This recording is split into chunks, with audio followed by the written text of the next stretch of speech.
Hey everyone, SweetJohnnyCage here, back with part 6 of the Dark Souls 2 Scholar of the First Sin full playthrough walkthrough. In this part of the walkthrough, we're going to go through Huntsman's Copse, or Copse, I think it's actually pronounced. I might be making that up. Anyway, we're going to go through this area. There are two bosses that we're going to fight. One of them is actually in like a separate side area, very similar to Belfry Luna, so we will be taking care of two bosses in this area. If you've never joined me for these walkthroughs, these are casual Let's Play style walkthroughs where I'm playing as I record and as I talk. The mission of these walkthroughs is to make Souls games manageable for you and feel easier and more relaxed. These are very difficult games, there's no doubt about that, but as long as you don't go in like guns blazing or, getting really frustrated, that's when you start to do poorly. So my job is just to sort of keep you relaxed and help you through it. Okay, show you my stats. Currently level 74 with 24 Vigor, 20 Endurance, 11 Vitality, 4 Attunement, 20 Strength, 14 Dex, 25 Adaptability, 3 Intelligence, 6 Faith. I am currently using a Halberd plus 5, the Dragonslayer Shield, and then I have the Covetous Silver Serpent Ring, Ring of Blades, Chloranthy Ring, and Ring of Restoration. I do want to check to see if I can equip a helm now. I don't know if it's going to give me heavy roll. No, okay, great. I have enough endurance to outlast. Okay, so in order to enter Huntsman's Copse, you need a key, but it's not really a key. It's this right here, the Rotunda Lockstone, which moves the Majula Rotunda. The way to get this is to defeat Lycia of Lindelt, who appears just after Dragon Rider in Hyde's Tower of Flame at that bonfire. So she'll be sitting, sort of praying, looking at the ocean. But what we can do is you can either kill her and get the Lockstone, or we can go through this area that I'm about to walk through, and then she will be there and she will charge you 2,000 souls to move the Rotunda for you. I prefer to just kill her for the key. Alrighty. Cool. So you use the Lockstone here, the Rotunda turns, and then it will give you access to Huntsman's Copse. Alrighty. Huntsman's Copse is a really interesting area in that it was the area used for the location test, or the network test rather, for Dark Souls 2. So back in, I guess, 2011, it might have even been 2010, From Software or Namco had a network test to sort of, get some feedback and do some stuff. And Huntsman's Copse was the area that everybody played in, so that's pretty cool. All right. Oh, I know. He is here. Oh no, this is a different guy. All right, let's talk to this gentleman. I don't know who you are, but leave me be. The frailty of the weak disrupts the dark. Leave me alone. I'm interested in one thing, dark. You haven't the gift. Leave me. I'm interested. All right, so I think we probably need... Whoa, almost dropped my controller. I think we need a certain amount of faith in order to talk to this gentleman. Huntsman's Copse, DS2. Huntsman's Copse. NPCs, Creighton, Bashful Ray, Falcon the Outcast. He is the Hex Trainer. You need at least 8 faith in order to get him to speak with you, and he teaches you various hexes. So, that's him. I will not be leveling faith in this playthrough, though. Alright, here is Huntsman's Copse. Here's the bonfire. Really interesting thing is you can see crows. I think they're crows at least, flying overhead. Kind of interesting. So the network test started at this bonfire, and I think this was covered up. I unfortunately don't have footage from the network test anymore. Alright, so we are doing Huntsman's Copse after having fully completed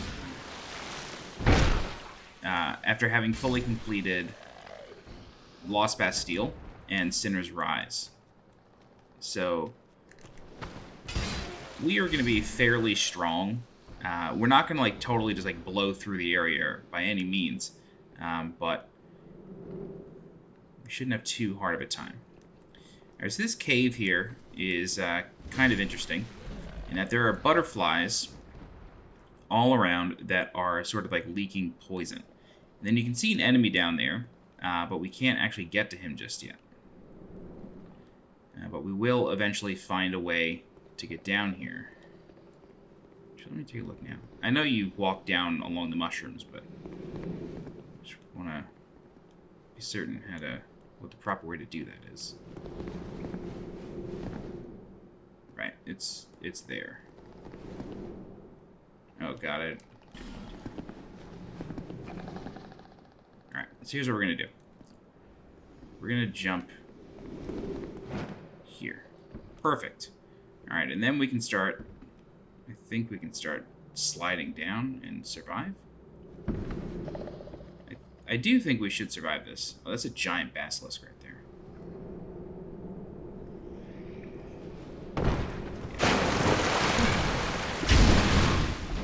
Alright, so...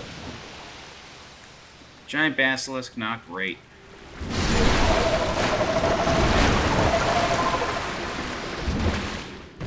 And now we are poisoned, which really sucks.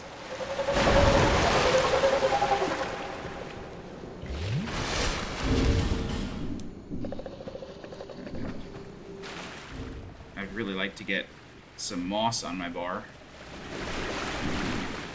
Thank you.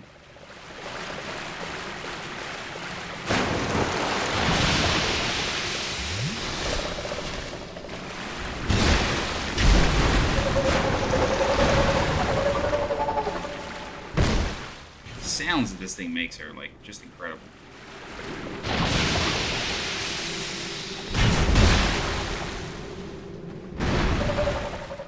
Alright, so that's the giant basilisk. Some mist. Alright, get the large titanite shard, and then we're going to open up this chest. And get Rciard's Rapier. And then there is an illusory wall right here that we can press X against. And, so there's a treasure up there that I didn't get, but that's okay. We'll come back to this area in a little bit.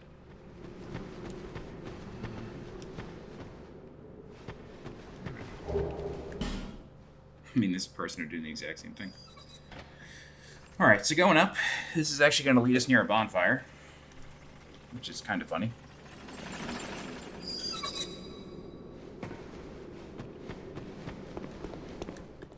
So this is another illusory wall, but just be careful because there are enemies on the other side of this.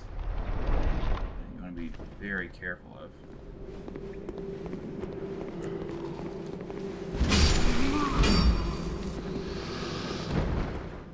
can see them sort of moving along here.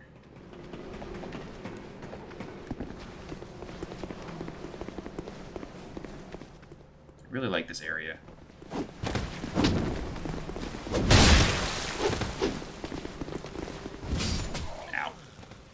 This guy's coming up the ladder now. Maybe not. Cool, flame butterfly. It's helpful.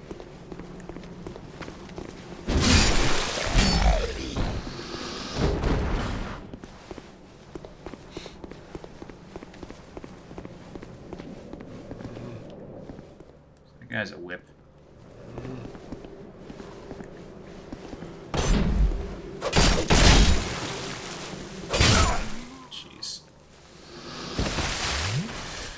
Alright, poison moss, life gem. So believe it or not, this didn't spit me out where I thought it was going to spit me out, so this is kind of my bad over here, but it's alright. So going in here, this would lead us back to where we were. Back into that room. That leads to the cave, that illusory wall. Right? Am I just, like, stoned or something? Like, oh, I think I'm on the other side of this now. So this is a trap. Yeah. I was hoping that I could, like, explain that it was a trap before the trap actually happened.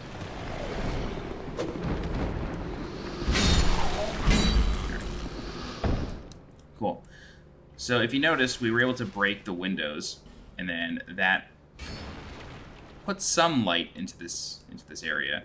Not a ton, but it still helps. But we're gonna come out here because I want to sort of backtrack a little bit. Right. Okay. So that's a bonfire right here with this cave. Yeah, there you go. I knew you were somewhere.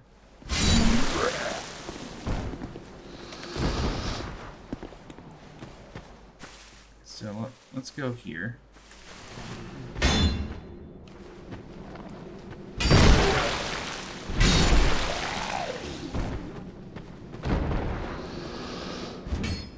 Alright, so now we're back in the cave. What I want to do is get this treasure now.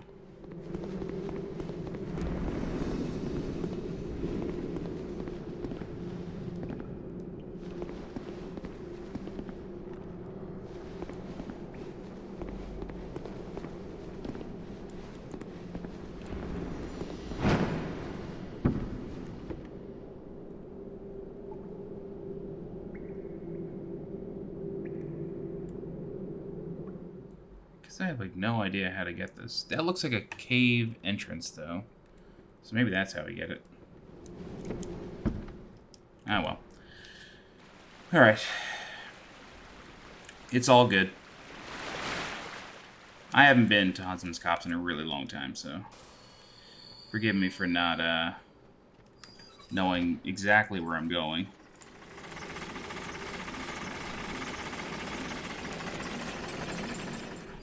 Let's get out of here. Alright, so now we're on the other side of this little area here.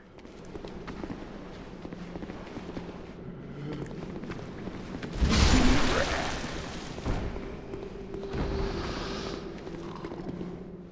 we got a couple of these dreglings, so you want to be careful,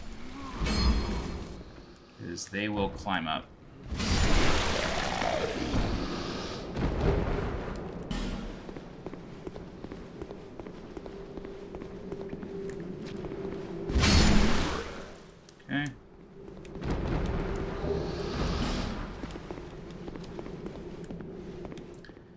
Would like to light this torch.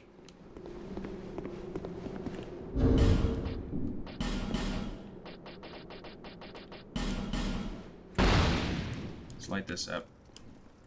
That'll just help us in the future in case we gotta repeat this area. Come back here. Okay. Great. It's funny, I actually have a video where I was testing out a mod for the PC version of Dark Souls 2. There's a mod that tried to improve the lighting engine and sort of restore it to what it was supposed to be, and Huntsman's Copse is like a really good area to determine like what should have been darker. Yeah. Alright, so now we're back here on the other side.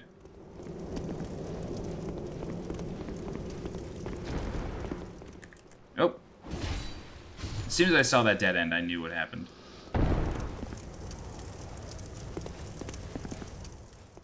Alright. Cool, so let's go down this ladder, and then we're going to light a bonfire. Oops. Hello.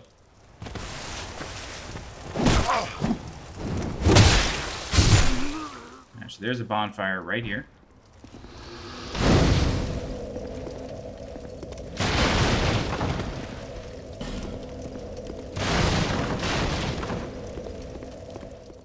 Okay. And we can knock down this tree. And then this basically leads us to the other side. This is where that, this is the cave exit, and so on. Alrighty. So what we're going to do now is, we're actually going to go back up this ladder. Because we need to drop to get an item. We're going to get a Pharros Lockstone.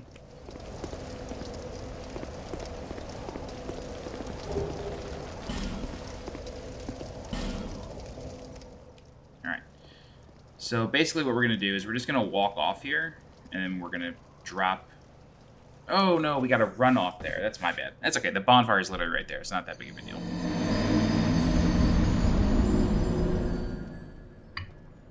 All good.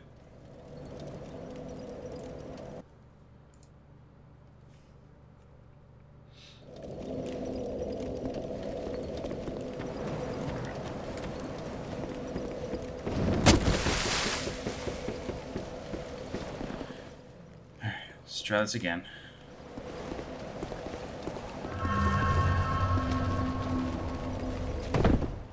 Cool. So all I did there was literally just run off. So we got Pharros Lockstone, Token of Fidelity.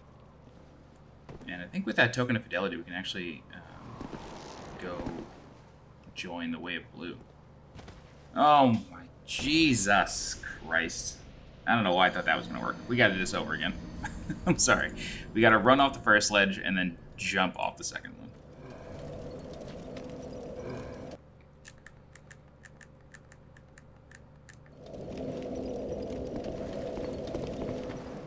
Let's try one. Uno mas. Uno mas.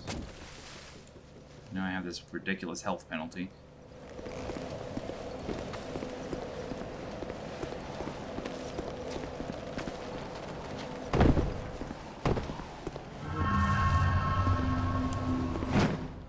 Wonderful. Okay, so now what we're able to do is we're going to be able to get that item that was on the mushroom earlier, I believe. This is the other entrance to the cave. Yes. Great. So we get a Monastery Charm, Soul of a Proud Knight. And then it sounds like that Basilisk is still down there. Yeah, there he is. So all I'm going to do is I'm just going to run.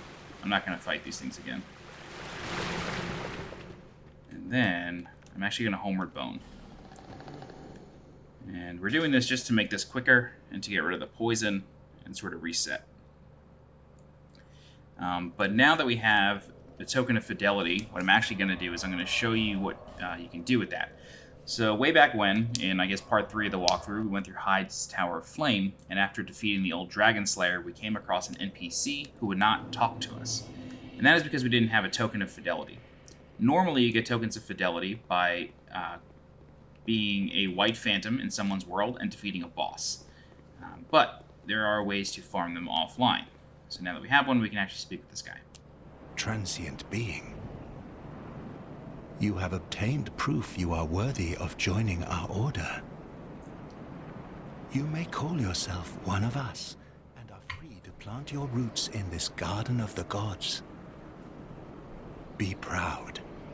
I, Targray, do proclaim from this day you are a Knight of the Blue. Rejoice and bask in your new honor.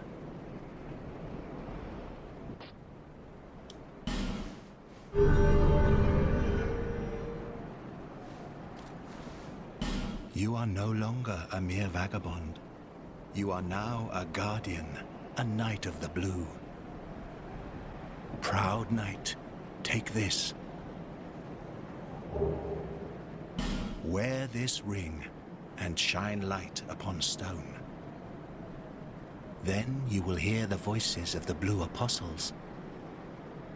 Listen for their cries of help and repel the malicious invaders.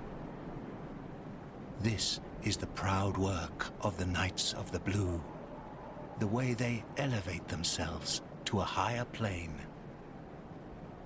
I'll provide what you need. You may visit me at any time. Proud Knight. Alright, so he gives you the dual bow gesture, and then he also sells a halberd, Morning Star, some monastery charms, holy water urn, bolt stone, and then he also sells Heavenly Thunder, which is a really cool miracle, and Emit Force. So that is Targray, and since you have that Token of Fidelity, you're now able to join that covenant. So the Way of the Blue is basically like the Moonlight Blade covenant from Dark Souls 1. If anybody's getting invaded, you can wear the ring, and if you're in the covenant, then you will be able to go help them out. We're going to go back now to the bridge approach in Huntsman's Copse. I'm going to look up the pronunciation of this word, because I want to make sure that I'm not just imagining that it has this strange pronunciation. It is Copse. Okay. I could have sworn that it was Copse, but... maybe, is it German?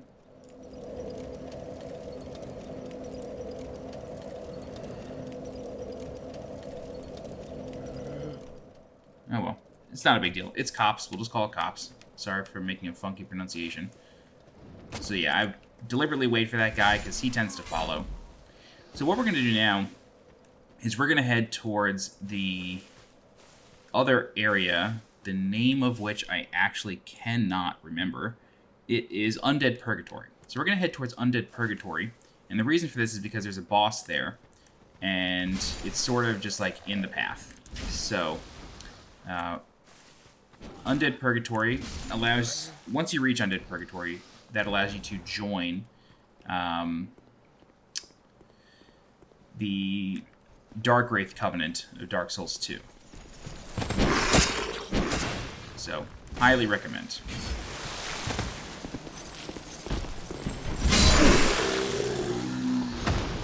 Also has like one of the weirdest NPCs in the game too. Alright, so the way we do this is we come up here. And there are butterflies in these trees that you have to be mindful of. But Undead Purgatory is this building right here. So we gotta get to this bridge.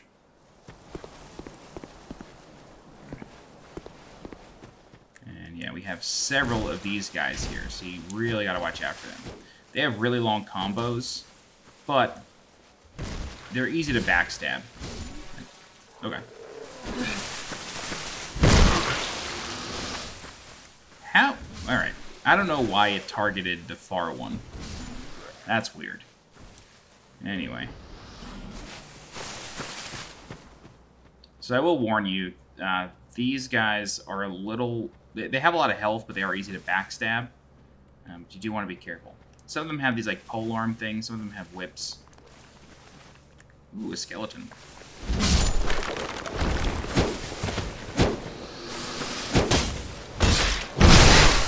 Yeah, they're really, really weak to backstabs. And there you go, there's your whip. Okay. Now we're gonna go over here. And then if you have a bow, I recommend using it. Because what we're gonna have to do is, like, poke... Oh, I have no more arrows? Really? Never mind. This guy came to say hello.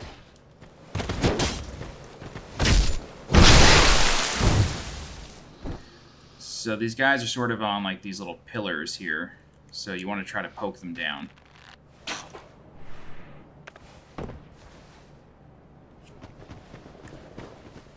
But you do want to be careful because some of them... Oh my god, dude. They have, like, so much poise. It's wild. You want to be careful because some of them come in pairs. I think I'm doing this wrong. I think I should be hit... Yep. I knew I did it wrong, man. I'm supposed to hit the other one first.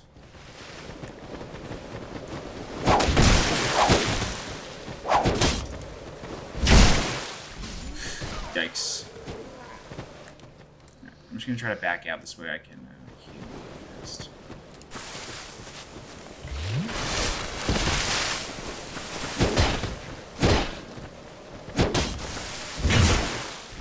Alright. Cool. So that's these guys. Not done yet, though. We are going to have an NPC invasion. That is guaranteed.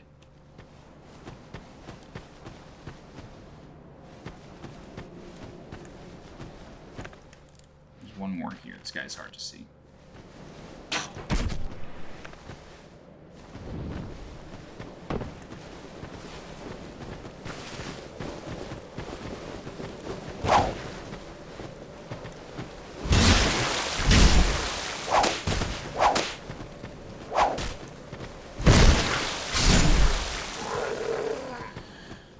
I think that's it for these guys. So we are right above a bonfire. We're right above the bonfire that we lit previously, which is nice, but it sucks because there's no shortcut. I don't understand why there's no shortcut, but there is no shortcut. I feel like it would make the most sense to just put a ladder here, but whatever. Alright, so...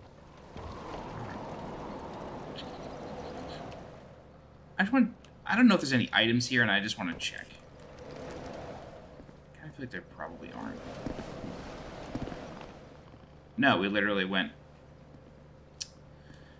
Yeah, this is why I find this little area kind of frustrating. I mean, I did that myself, you know what I mean? Like, I messed up, but I feel like just put a ladder here, you know what I mean? Like, the bridge is right there. Anyway, all right, so now we just gotta run back to where we were. Oh, hello.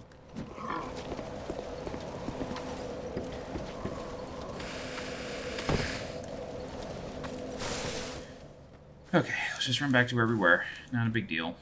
Everything's dead, so it really doesn't matter. Or at least everything on the path to this place is dead.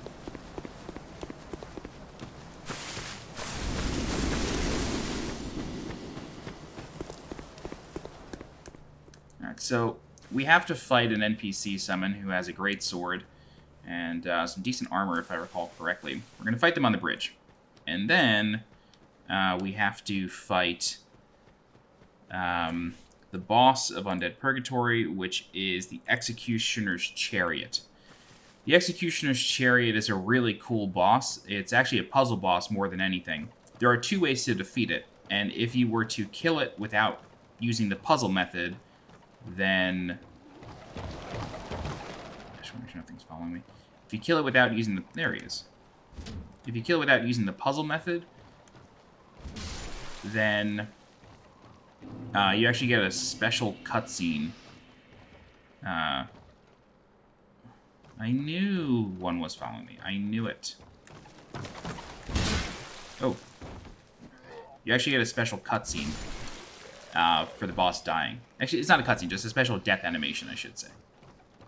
So here is your NPC invader. It's basically Black Iron Tarkus, more or less. And, of course, you know, he spins on a dime, because why not? Just makes the most sense, right? Oh, God. I can't even keep track of what this guy's doing. Alright. Yeah, sure. Bizarre.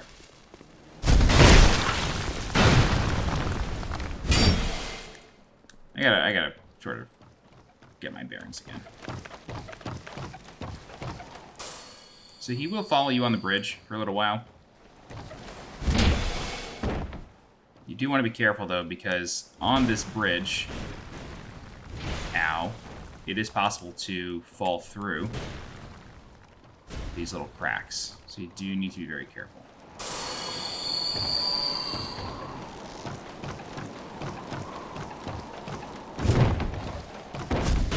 So I'm going to kite him back here. There we go.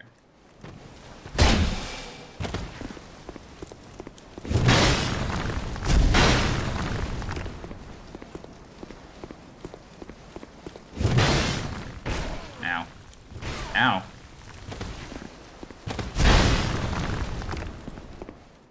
This isn't good.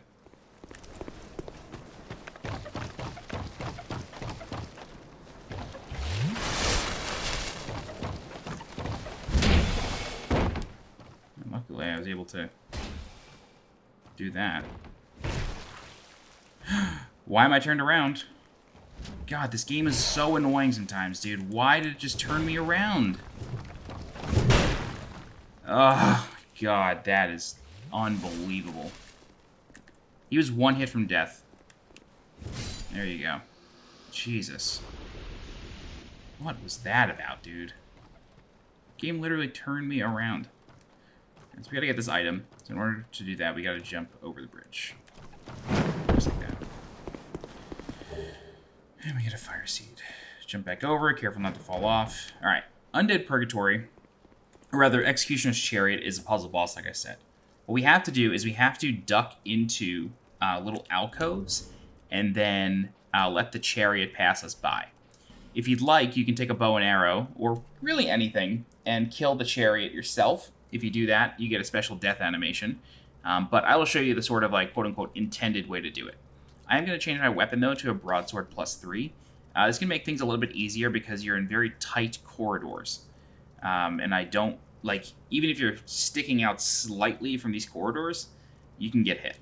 So what we're going to do is we're going to run from alcove to alcove to alcove until we get to the end near a switch, and then we're going to pull the switch, it's going to drop a grate, and then we're able to fight the boss.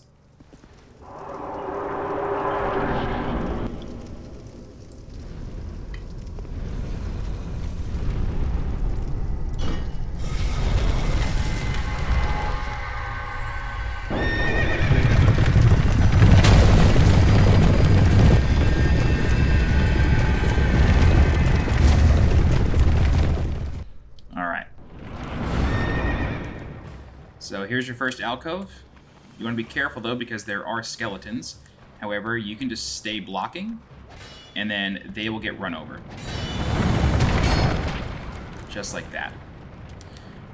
I do recommend killing them, though.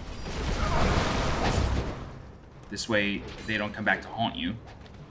Get it? Because they're skeletons. Oh, I guess you can't really fully kill them. I might be dead.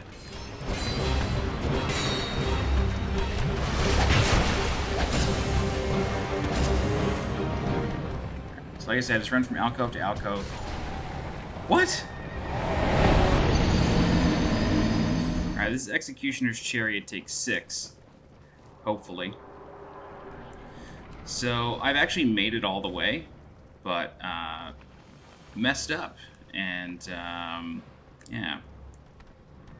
Wait for the guy to come through. And then, what I forgot to do was two-hand my weapon. Oh, God.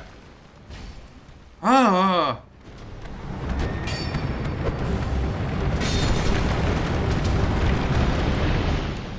Alright, let me heal really fast. I forgot to two-hand my weapon when trying to kill the Pharros, or the Necromancers. So what wound up happening was I was getting overwhelmed.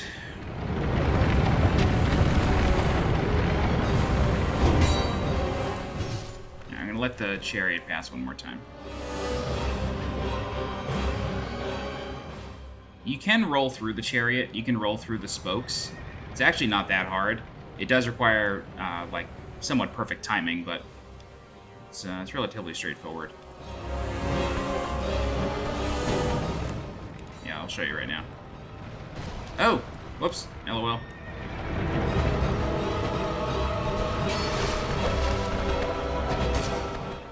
Probably do it again. Yep, there you go. And then here's the second Necro. I don't know why that took 4 hits that time. Hopefully the Chariot shows up. Yep. Oh, shit, dude.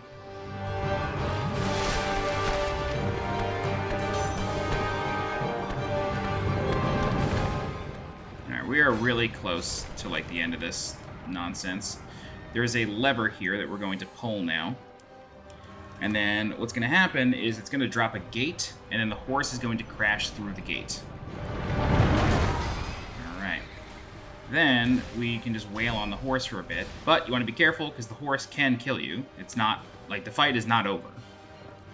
Yeah, it has several abilities that can deal a decent amount of damage. It also has a mist that is quite frustrating to deal with. Yeah. Oh, shit. Yeah, don't let it trample you.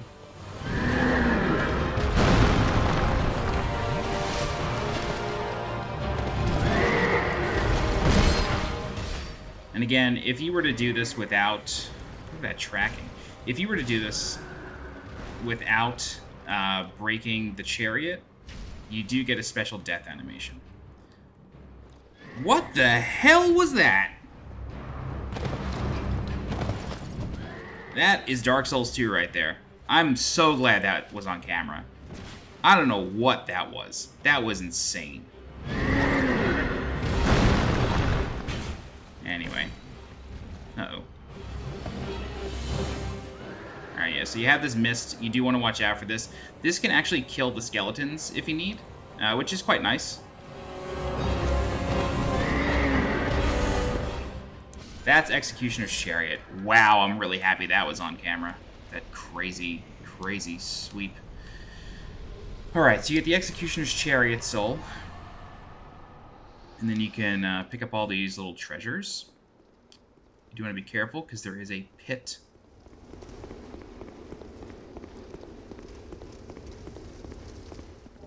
Soul of Brave Warrior. And then we can go into this room. And this room has a bonfire, luckily.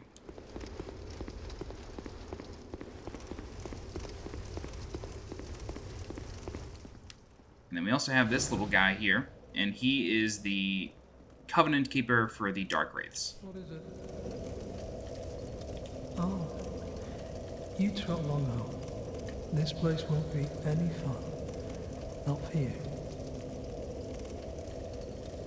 What is it? Oh. Is there a faith requirement here? Huntsman's Copse.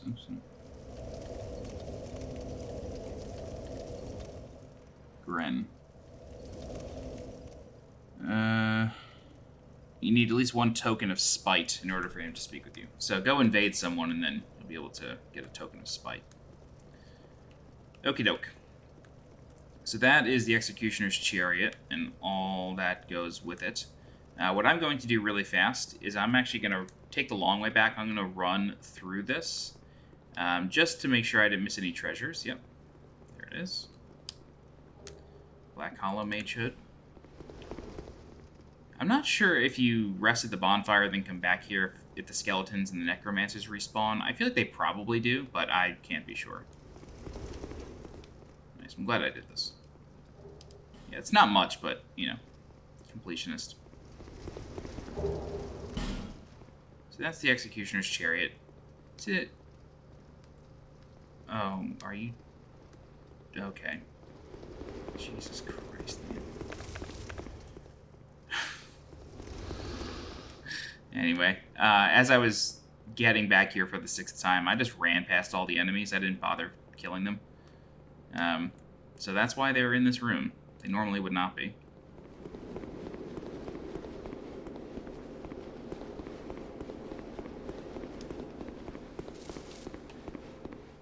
So let's use the bonfire. I guess they keep jumping in the pit.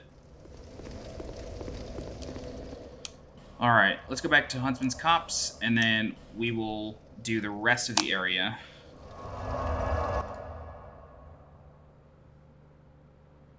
Actually, you know what I'm going to do really fast? I'm going to actually go back to Majula. I'm going to level up, and I'm also going to buy some arrows, because there are going to be a number of butterflies that we want to kill, and a number of skeletons that we will need to kill from a distance. So.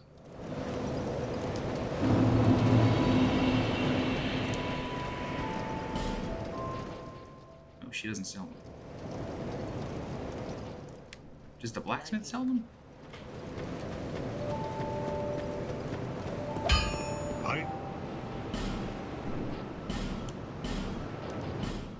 Yes.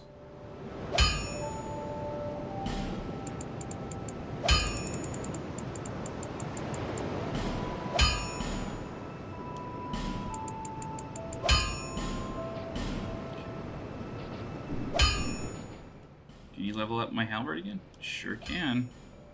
Ooh, +7. Ooh, baby. I'll be around. Okay, and then let's level up with the Maiden in Green.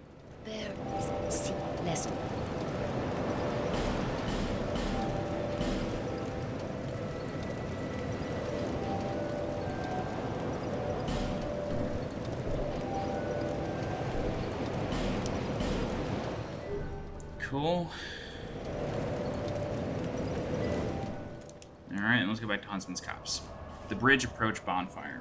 So now we're going to go through the rest of this area. There is an NPC named Creighton. And Creighton is Pate's arch nemesis, if you will. Sort of like one way to think about it. Okay. Guess he's not going to drop this time. But we have to free Creighton from his little cell.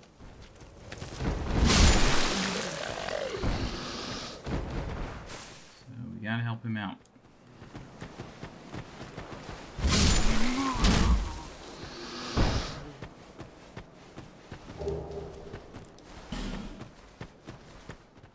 Yeah, that's funny.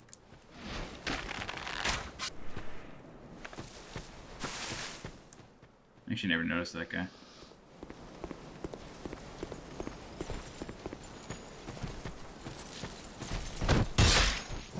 Wow, I didn't actually know you could backstab these guys. That's funny. Alright, so there's a butterfly in these trees. Let's take out your bow, target them, and then you'll be able to kill them from a distance without having to actually aim, which is really nice. There's another one up there. I think that's too far for us to target. Perfect. Hey, that's nice. They drop poison moss. Alright. These royal soldiers around here.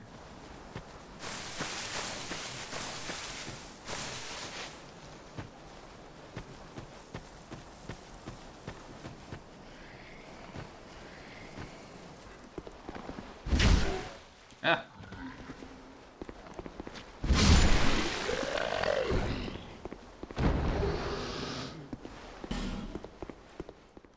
Okay.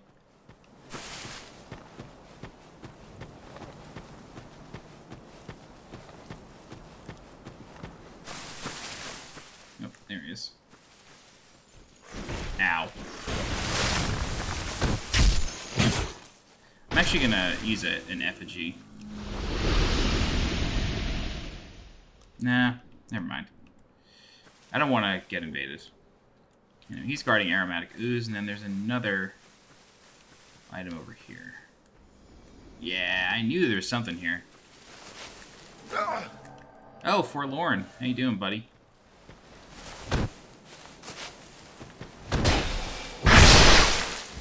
Like I said, when we were in Lost Bastille, Forlorn invades all the time in Dark Souls 2.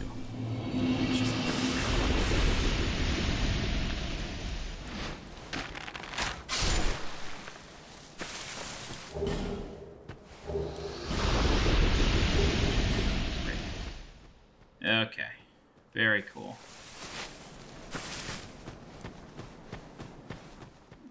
I kind of do want to use a human effigy, just because my health is so low now, because I died so many times to the Executioner's Chariot.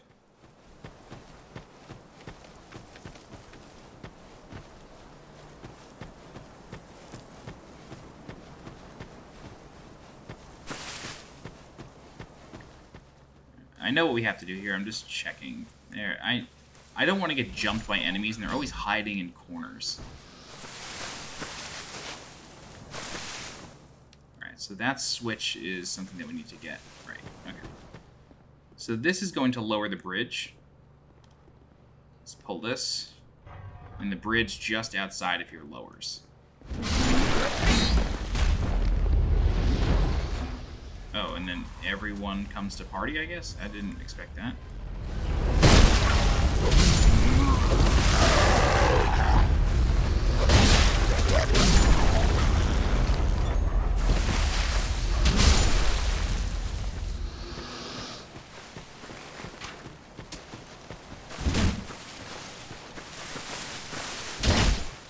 Alright. The bridge gets lowered, and then we can cross, which is helpful, but we're not done with this area yet. So what we're going to do is we're going to drop into this little hut, but you want to be careful because there's an enemy inside. Yeah, I don't actually know why this guy's in here. Usually these guys are like somewhat contextual, so it's a little strange that he's here.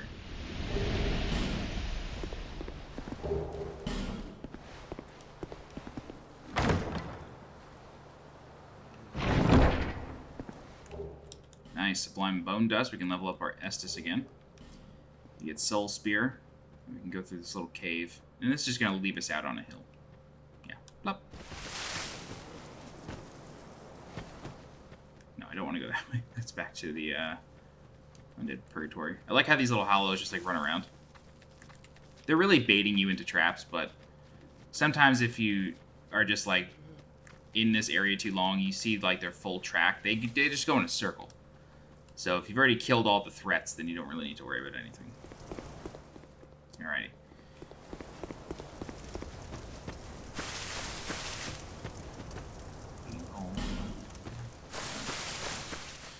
Alrighty. So, we cannot open this, but you can see, if you look closely between these two skeletons, there's an NPC. That is Creighton. So, our mission now is to free Creighton, which will take a little while. Alright, so in this area we have jars. The ones with the faces have curse coming out of them. So it's really important that you don't get near them. You can break them. You can break them with a bow. Just like that. Alright. So, as you see here, this skeleton just came back to life. That means that there's a Necromancer nearby. So we're not actually going to take this method. Or this route, rather. Instead, we're going to go find the key to Creighton's cell, because we're actually able to do this backwards. And that's sort of like the intended way to do it, is backwards. If you go from the front, you get trapped. So we got to follow along this cliff. Being very careful. There are several archers. There are enemies hiding all around. Oh god.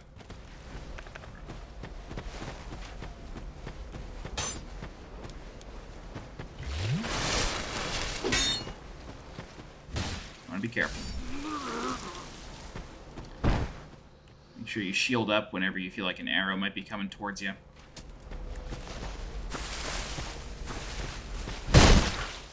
Alright, very good.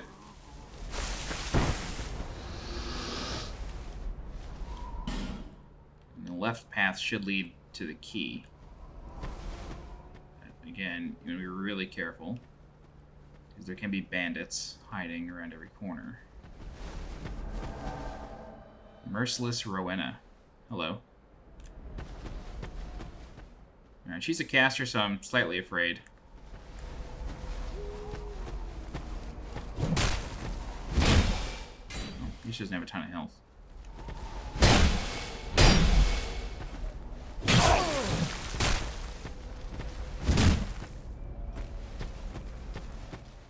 No. Alright, that's Merciless Roenna. Get the Priestess gloves from her. Sure to kill this butterfly. You don't want to get poisoned at this point. The Undead Lockaway key is the key to Creighton's little house. But we're not ready yet.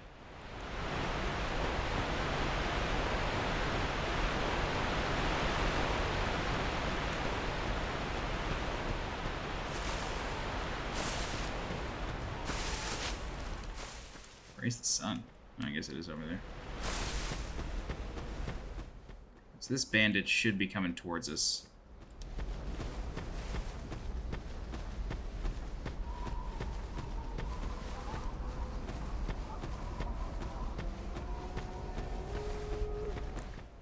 This is where Huntsman's Copse starts to get a little spooky. And oh shit, I really start to dig it. I like this like precarious cliff that you have to fight on. I think it's just I think Huntsman's Copse being chosen for the network test was the correct place to choose for Dark Souls 2, because it's varied and it's spooky, you know? Oh, I think he's shooting poison arrows, that guy. Alright, so there's actually a couple guys in here, so you want to be careful.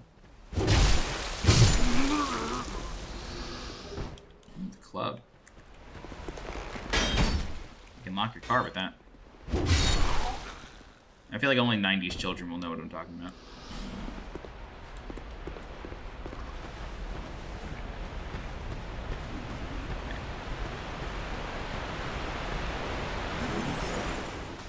Alright, so...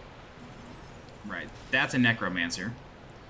So what I'm going to do is get the hell out of here.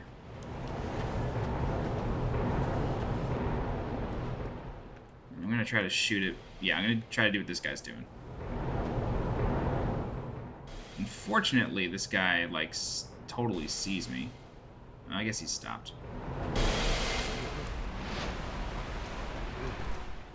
Did he go away?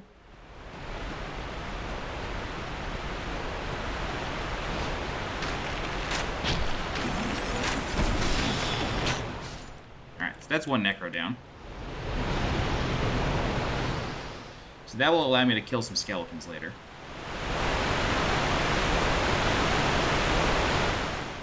We are far from done, though, folks. So this is a dead end. And then this leads to the boss. But we are not ready for the boss yet. Instead, what we're going to do is we're going to take the back road now. And this is going to go... this is going to bring us into the area with the skeletons. Alright? So I'm hoping that that Necromancer controlled these ones. Yes, it did. As long as you are getting souls from these skeletons, they are actually dying. Very good. And of course, as long as they're not resurrecting. Alright, cool.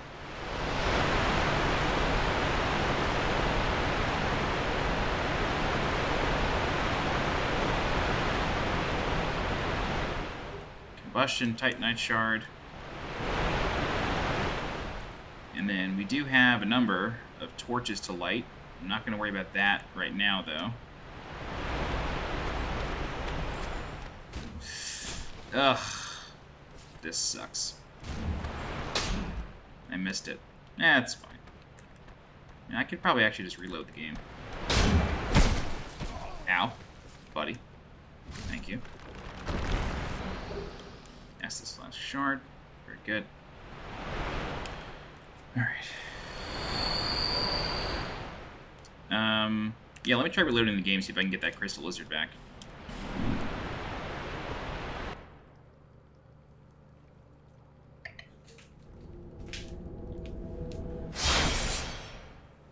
Man, Scholar came out 4 years after the original.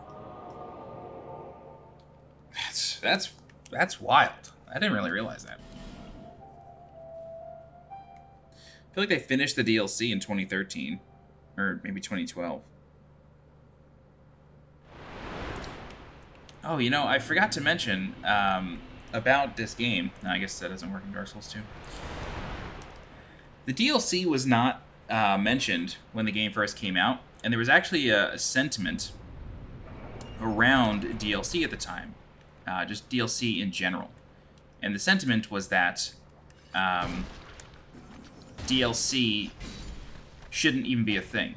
Like, if you can believe that DLC shouldn't be a thing, that was the sentiment around Dark Souls 2, and just around the industry at the time. The sentiment was that the game should have everything upon launch, which, honest to God, is not a bad idea. But, yeah. So, just an interesting little change.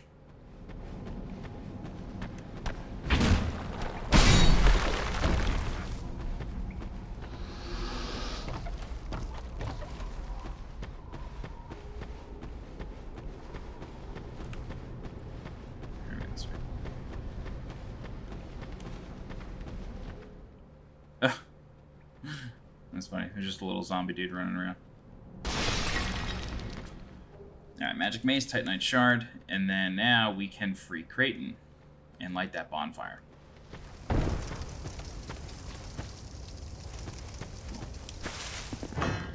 So let's speak with Creighton, who has one of the coolest voices in Souls games. See what he has to say. Who are you? I thought you were that bastard for a moment. You've set me free. Now I can find him. The cheeky prick. He won't know what hit him. I am Creighton of Mirror. I travel from land to land to hone my blade.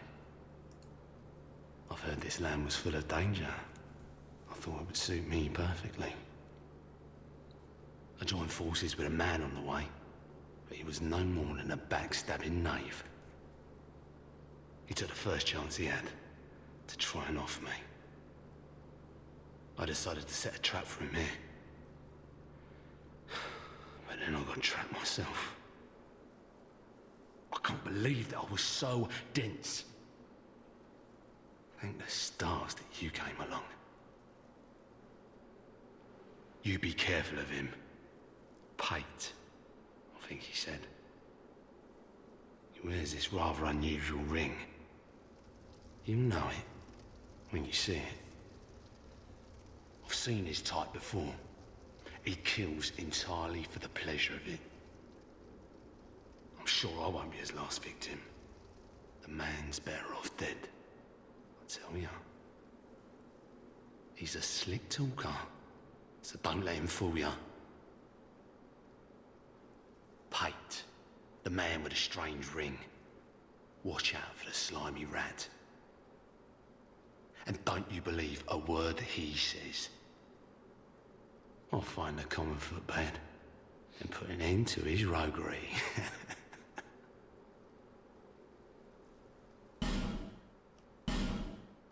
Pate. Alright, so that is Creighton of Mira. So make sure you light the bonfire. I'm not going to use it just because we're basically at the boss. I am going to light my torch, though, and light the way in this dark, dank cavern. The dark... Oh, there's a DDR song from back in the day called Dark Black Forest. I think it's from 6th Mix. I was going to say Dark Dank Forest, but then I remembered that song. Anywho. Sorry, my brain is just filled with movie references and music and all sorts of media. Alright, so the boss, or bosses, of Huntsman's Copse are the Necromancer Lords. And the Necromancer Lords are interesting bosses. There's 3 of them.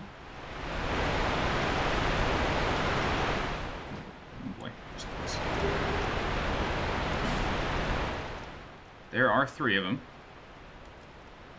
Ugh, hate that. Yeah, there's 3 of them, and they each control a different kind of like area. Or sorry, I'm mistaken. They each control a different set of enemies. So it's very important that you kill them quickly, otherwise they will just keep resurrecting the lesser enemies. And what I'm doing right now is getting a treasure I forgot. So, sorry for the little detour. Hope they don't fall off this cliff.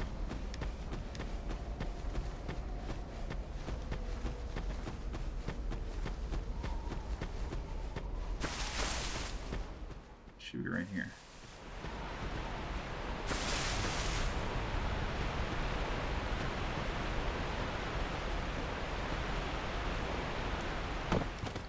Motherfucker.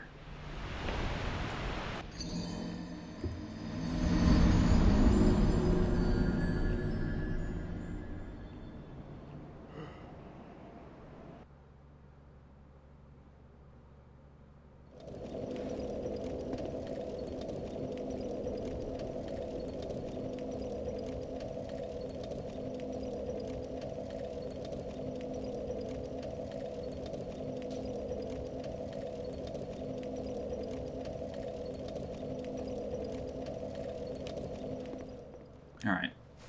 I wasn't mistaken in thinking that's the way to do that. Whoa! That was weird. Yeah, I wasn't mistaken in thinking that's the way to do that, but...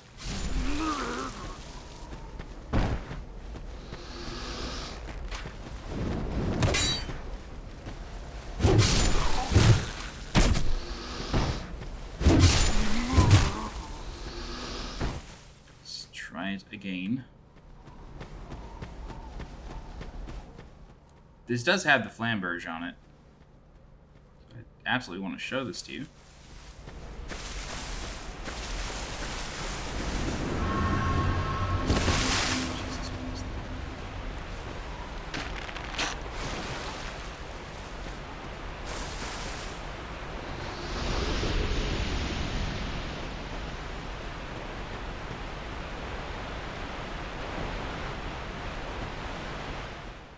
There's like no other way.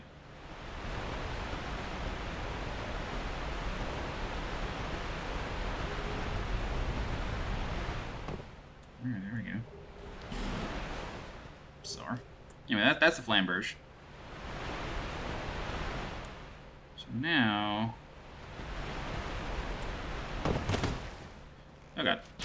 Shit.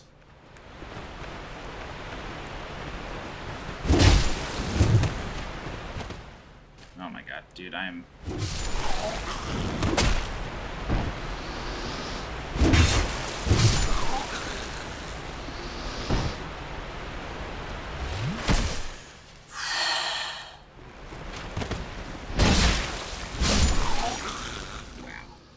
can't believe I just survived that. That was something else.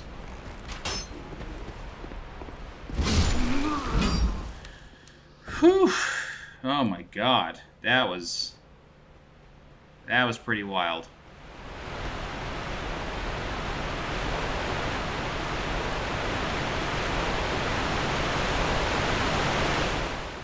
Anywho. Alright, let's fight the Skeleton Lords. It's a fairly straightforward fight. Do want to mention, though, Skeleton Lords. I think... So you can summon Creighton if you like.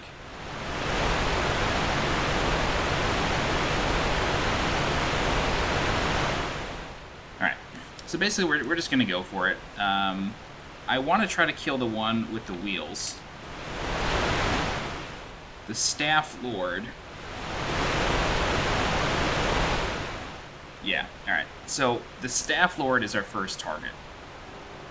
Hopefully.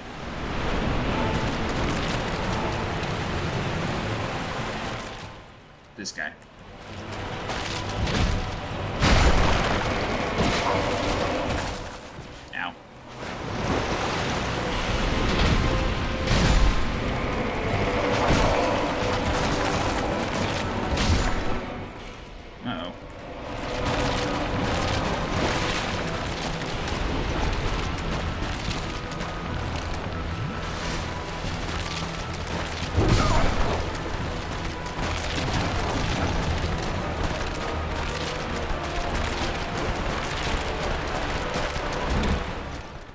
So now it's just a combined effort here to just kill all these mobs. I guess killing the lords spawns them, which is ridiculous, but okay.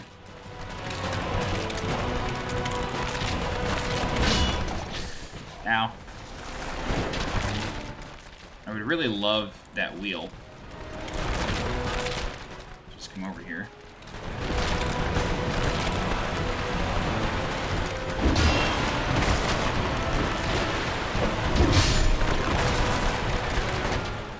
I feel like the bone wheel's behind me. Yep, there he is.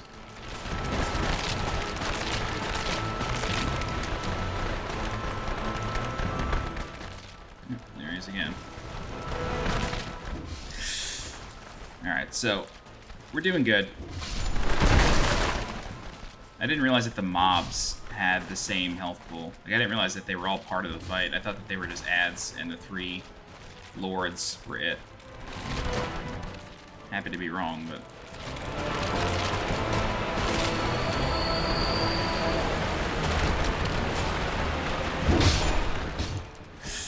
Ow. So what's interesting is that there's an item that is only farmable during this boss fight, I think, or it's like the easiest way to farm. But that basically requires you to leave the lords alive and just keep warping out. Anyway, that's the Skeleton Lords, and that is Huntsman's Copse. So from Huntsman's Copse, we now have access to Earthen Peak. If you play Dark Souls 3, this is an area you should know, because Earthen Peak Ruins was in the Ring City DLC. Alright. Alright, let's pull this down, and we get another bridge. I don't fully understand the purpose of this bridge, because we just killed the boss. Why should we have to wait for a bridge? This is where Dark Souls 2 sort of starts to fall apart, in terms of world building. It's decent up until this point. Alright, so we're just going to light the bonfire, and then we're going to head back to Majula and end this part of the walkthrough. So Earthen Peak is sort of like a defiled farm region, and by defiled I mean that it's all poison. So there's a bonfire back there, but I am going to speak with an NPC before we kind of get started here. So let's speak with her. Are you a traveller?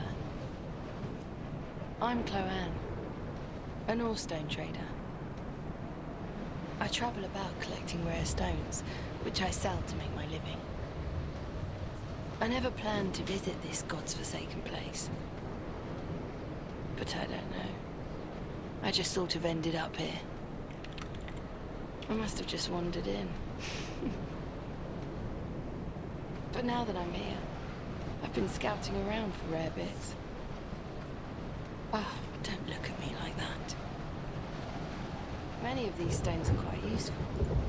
For instance, certain stones are used in smithing. Oh, now your ears prick up. I've extras if you can pay. This is my trade, after all. I came here in search of rare stones, but the place is nothing like I was told. All this poison, you can't get very far inside. Don't just go haplessly wandering about. These stones may look all the same, but to the trained eye, each is unique. Some of them are used to smith weapons and armor, and some unique stones provide special benefits.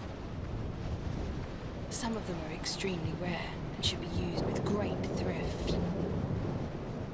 None of the differences are easily spotted, but I've learned quite a lot, really.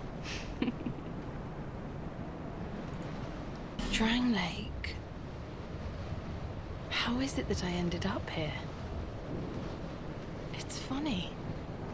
I can't seem to remember. I've searched every nook and cranny here. I suppose it's time to move on. Perhaps we'll meet again, if we live that long. I've searched Alright, so after we've exhausted her dialogue, she will now move to Majula. She sells a bonfire aesthetic and some Titanite shards. The shards actually become unlimited later, which is really nice. She also sells Soul Appease and Dead Again, in case you want those.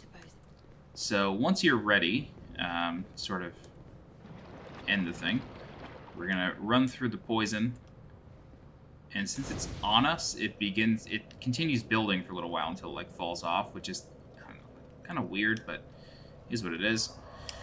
Be sure to burn your Sublime Bone Dust, which I guess you have to burn at the Majula Bonfire, because reasons. Again, this Harvest Valley, Earthen Peak is where the game starts to sort of fall apart in terms of world building, in my opinion. And what I mean by that is the world starts to not make so much sense. So let me level up really quick, and then I'll begin to explain, or I'll explain one of the things that sort of is evidence to that. Is that to see, however? Let's just upgrade our flask again.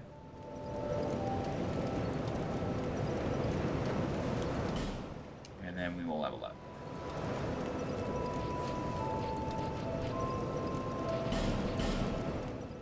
Cool. So, Chloanne, who we just met and have exhausted her dialogue, she now sits on this rock throughout the rest of the game. I think she might move like one more time somewhere. In Majula, I think she might just change locations. Maybe not. But Lenegrast is her father. And if you speak with him, he says, "Oh, thanks for sending my daughter back to me." But they literally never talk to each other. It doesn't make any sense. It's absurd. Yeah, it's like you reunite father and daughter, but like they don't ever talk to each other or meet or even acknowledge that they have spoken. You know what I mean? It's like, what? Why? Why does that happen in this game? So that's like one sort of like little thing that just irks me. But I feel like this walkthrough's been a little negative, but it's okay. It is what it is. That's going to be it for this part of the walkthrough. In the next part, we're going to go through Harvest Valley, as well as Earthen Peak. Harvest Valley has like an absolute joke of a boss. It's hilarious how fast you're going to kill it. So it doesn't make sense to end the walkthrough right after, because Earthen Peak is sort of like the real kind of area. You know what I mean? Like that's where the real stuff happens. So we'll combine those two for next time. But this has been Huntsman's Copse and Undead Purgatory. And yeah, so we've freed Creighton, we've gotten some upgrades, and we have made it through Huntsman's Copse. that's it. If you have any questions, please feel free to leave a comment. I'll do my best to help you out. If you're looking for more guides for Dark Souls 2, Scholar of the First Sin, please subscribe to the channel so you get alerted when new guides go live. If you're interested in supporting the channel monetarily, please consider becoming a channel member by clicking the blue join button below this video. Don't forget to follow me on Twitter and on Twitch, and as always, I'm SweetJohnnyCage. Thank you so much for watching, and I'll see you next time. Bye-bye.